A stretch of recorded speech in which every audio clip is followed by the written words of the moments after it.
बर्खास्त करना होगा, नहीं तो मोदी को बर्खास्त करना होगा। बीजेपी तेरा गुंडागर्दी नहीं चलेगी, नहीं चलेगी। आदाब, नमस्कार, मैं हूं राजू राइन। आप देख रहे हैं भारत की आवाज़। अभी हम आपको लाइव तस्वीर खगड़िया कांग्रेस कमेटी से आपको लाइव दिखा रहे हैं।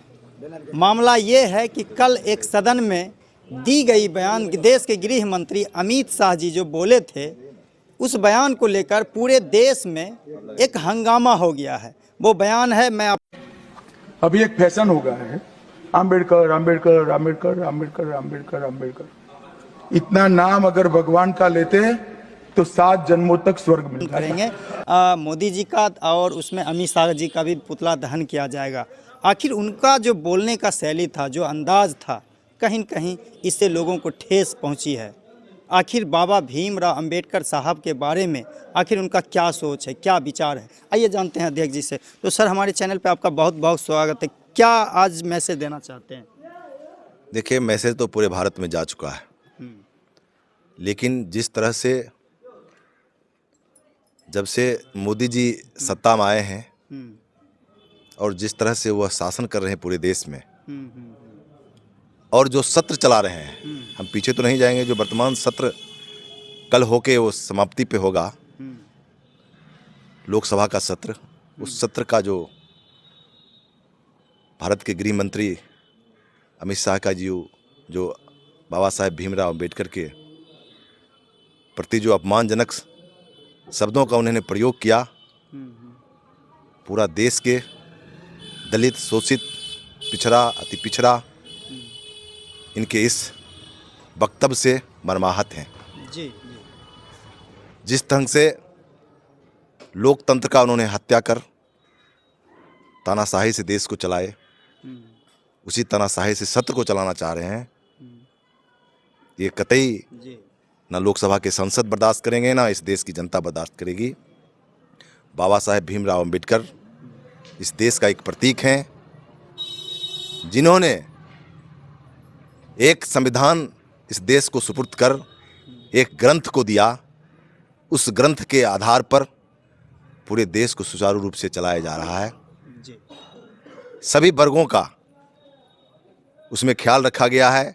शोषित कमजोर वर्ग को विकास के मुख्य धारा से जोड़ने का जो उन्होंने उसमें कानून बनाया, उस कानून को ये जो तानाशाह लोग हैं, ये लोग जो आरएसएस के लोग हैं, जो बिल्कुल भारत के संविधान को पहले से नकार रहे हैं, आज उनको बर्दाश्त नहीं हो रहा है। जिसके कारण उनके जो अंदर की बात थी अमित शाह का, वो पार्लियामेंट के सत्र में बाहर आ गया और बाबा साहेब डॉक्टर भीमराव अंबेडकर को अपने शब्दों से अपमानित किया। आज जिला कांग्रेस कमेटी खगड़िया इसका पुरजोर विरोध करेगी और हम विरोध प्रदर्शन के साथ साथ हम प्रधानमंत्री मोदी का और भारत के गृह मंत्री अमित शाह का पुतला दहन कर विरोध प्रदर्शन करेंगे। चलिए, बहुत बहुत धन्यवाद। देखिए, और भी यहाँ पे जो कांग्रेस के नेता हैं, इस कार्यक्रम को सफल बनाने के लिए फ़िलहाल अभी इस कार्यालय से राजेंद्र चौक तक जाएंगे और राजेंद्र चौक पर ही नरेंद्र मोदी जी जो हमारे देश के प्रधानमंत्री हैं, उनका पुतला दहन होगा। अमित शाह जो देश के गृह मंत्री है, उनका पुतला दहन किया जाएगा। तो आइए जानते हैं जो और कार्यकर्ता उनके नेता हैं। एक महिला नेत्री हैं, सबसे पहले हम इनका नाम जानेंगे। नाम मैडम क्या? मेरा नाम प्रीति वर्मा है, मैं यहाँ के पूर्व प्रत्याशी हूँ। हाँ, तो क्या कहेंगे आज जो ये कार्यक्रम कर रहे हैं? ये हमारे देश के जो प्रधानमंत्री हैं और गृह मंत्री हैं अमित शाह, जिन्होंने हमारे शुरू से जब से ये टर्म बना है, 2 टर्म और तीसरा टर्म चल रही है, उस समय से इन्होंने हिटलर शाही का, तानाशाही का ये शासन सत्ता चला रहे हैं। और उसमें सबसे पहले तो जो पहले किए हैं उसका बखान नहीं करना चाहती हूँ, पर अभी मैं जो करती हूँ कि लोकतंत्र की उन्होंने संविधान को जो अपमानजनक बातें कहकर बाबा भीमराव अंबेडकर का जो लिखा हुआ, निर्माण किया हुआ जो संविधान है, जो कई देशों को मिला करके उन्होंने इस संविधान को रचा है, जो हमारे देश ही नहीं बल्कि विदेश में भी इसकी चर्चा चलती है। आज उस संविधान को इन्होंने छेड़छाड़ करके और बाबा भीमराव अंबेडकर जी को वो जो अपमानजनक बातें कहे हैं, वह सारा देश, पुरुष क्या महिला भी इससे मर्माहत है और हम लोग भी इसे कतई बर्दाश्त नहीं करेंगे, क्योंकि ये लोकतंत्र की पुरजोर हत्या हो रही है और जिसे हम लोग को बचाना है। शुरू से ही हमारा कांग्रेस पार्टी इसे बचाने की कोशिश की है।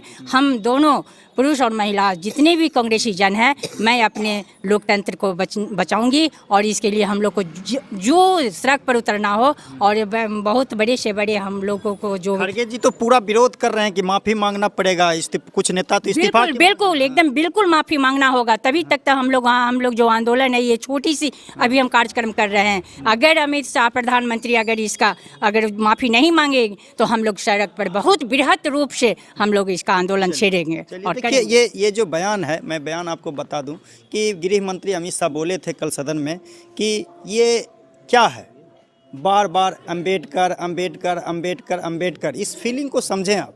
इस बोलने का जो अंदाज था अमित शाह को, असल में उसको समझना है गहराई में जाकर। और दूसरे लाइन में बोले कि इतना बार अगर नाम भगवान का लिए होते तो 7 जन्मों तक आपको स्वर्ग मिल ही जाता। तो यहाँ पर ये समझना है कि बाबा अंबेडकर साहब का नाम लेने से, भगवान के नाम लेने से दोनों में क्या अंतर है और हमेशा वो धर्म को बीच में क्यों ले आते हैं। तो क्या नाम है आपका? हमारा नाम है मुरारी सिंह। तो क्या कहना प्रखंड अध्यक्ष पूर्व है। हाँ।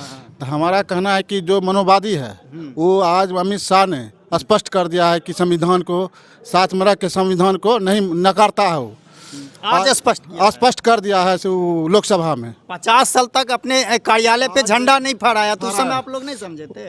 नहीं, आज तो स्पष्ट कर दिया है ना कि मनोवादी वो अपना रहा है। आज जितना शोषित पिछड़ा, अति पिछड़ा वर्ग के जो है मैंने वर्ग के व्यक्ति को नकार रहा है अमित शाह और भाजपा वाले। जी। यही मनोवादी स्थापना करना चाहता है और संविधान को मिटाना चाहता है। इसका हम पूरा जोर विरोध करते हैं। चलिए, और उसका जो है पुतला दहन करेंगे। चलिए देखिए, और जो बुजुर्ग हैं, कांग्रेस के बहुत पुराने नेता हैं। बाबा क्या नाम है आपका? सूरज नारायण वर्मा। तो क्या कहेंगे, जो अभी प्रतिक्रिया चल रहा, पूरे देश में एक माहौल बन गया है भाजपा के विरोध में, एकदम दलित समाज तो खुलकर आगे आ चुके हैं कि अगर माफ़ी नहीं उनका तो इस्तीफा होना चाहिए। तो क्या कहेंगे? ये बड़ी दुर्भाग्य की बात है, आज हमारे देश के गृह मंत्री और प्रधानमंत्री का ऐसा भाषा बोलना, ये स्पष्ट होता है कि अंग्रेजी नस्ल का ये लोग हैं। और ये अंग्रेजी नस्ल को काबू में करने के लिए हमारा एक गांधी को तैयार करना पड़ेगा। जो जिस समय अंग्रेज़ था उस समय भी गांधी जी ही अंग्रेज़ों का विरोध किया था। और ये जो संविधान, ये जब से सरकार 14 से बनी है तब से संविधान का छेड़छाड़, संशोधन करना, ये करना, वो करना, ये कर रहा है। जो आज खुलकर सामने आ गया है, जो मान लीजिए कि संविधान कई देशों से लेकर निर्माण किया गया। जब देश हमारा आज़ाद हुआ तो कई देशों के संविधान को मिला के हमारा एक नया संविधान भारत का बना, जो सभी वर्गों को माने न्याय मिले, उसका विकास हो, इस ढंग का संविधान है। और आज अमित शाह सदन में जो बात बोला है वो बिल्कुल ही मतलब क्या कहा जाए उनको, देश का गृह मंत्री है, उनके मुंह से ऐसा बात निकलना कि अंबेडकर अंबेडकर अंबेडकर, इसके जगह अगर श्री राम का नाम लेता तो स्वर्ग में जाता, भगवान का नाम लेता तो भगवान के नाम लेने से आज तक किसी को खाना पीना और पारिवारिक व्यवस्था नहीं सुधरा है, जब तो उसके लिए कर्म करना पड़ता है। और आज तो ये इस्लाम में भी लिखा हुआ है, रामायण में भी लिखा हुआ कि आपके कर्मों के अनुसार फल मिलेगा। तो फिर वो उस चीज़ को झुठला क्यों रहे हैं? तो वही ना राम वो बक रहे हैं। तो राम का आस्था तो सब लोगों का है, हमको भी है राम के प्रति आस्था, हम लोगों का पूरे देश को है। ऐसी बात थोड़े है कि वो आज राम कर रहे हैं। राम आज से नहीं न है, कई उनका पूर्वज गुजर गया होगा, उसके पहले से राम की चर्चा हो रही है, उनकी महिमा हो रही है, उनके प्रति लोगों को आस्था है। और आज ये अमित शाह ने स्पष्ट कर दिया अम्बेडकर के खिलाफ बोलकर, जो कि सारा देश विदेश और दलित क्या पूरे देश का लोग उनके प्रति जो आस्था रखता है, आज वो मरमा मेट कर दिया है। जिसके लिए आज हम लोग कांग्रेस के लोग आज हम उनका पुतला दहन करने जा रहे हैं। अगर वो माफ़ी नहीं मांगा तो इससे भी बृहत रूप में आंदोलन चलाया जाएगा इसके खिलाफ। चलिए, बहुत बहुत धन्यवाद। तो देखते रहिए भारत की आवाज़। मैंने आपको लाइव तस्वीर खगड़िया कांग्रेस कमेटी से दिखा रहा हूं, जहां पर कि आज अमित शाह के खिलाफ, पूरे भाजपा के खिलाफ कहें तो यहां से जो विरोध प्रदर्शन निकाला जा रहा है। खास करके कल जो अमित शाह के द्वारा जो बयान दिया गया था उस पर, तो खास मैं एक संदेश देना चाहूँगा कि आप आज कहते कि आज अमित शाह का चेहरा सामने आ गया, इससे पहले भी आप आरएसएस के मुख्य कार्यालय पे 52 साल तक झंडा नहीं फहराया गया। और दूसरी बात, आपके तिरंगे को 52 साल तक जलाया गया। इस चीज़ को भी आप याद करें। और उन्होंने कभी संविधान का सम्मान नहीं किया। संविधान का सम्मान नहीं किया तो आपके बाबा भीमराव अंबेडकर का भी सम्मान नहीं किया। तो इस बात को गहराई में समझे, आखिर क्यों, इसका क्या नीति है, नीति को समझना है। तो देखते रहिए और आगे इस मामले में कौन कौन नेता आते हैं। बड़े नेता बिहार में चिराग पासवान है, जीतन राम मांझी है। अब देखना है कि इनका कितना बढ़िया प्रतिक्रिया आता है। उम्मीद है देखते रहिए। भारत के बाद अच्छा लगा तो लाइक और शेयर करें चैनल को।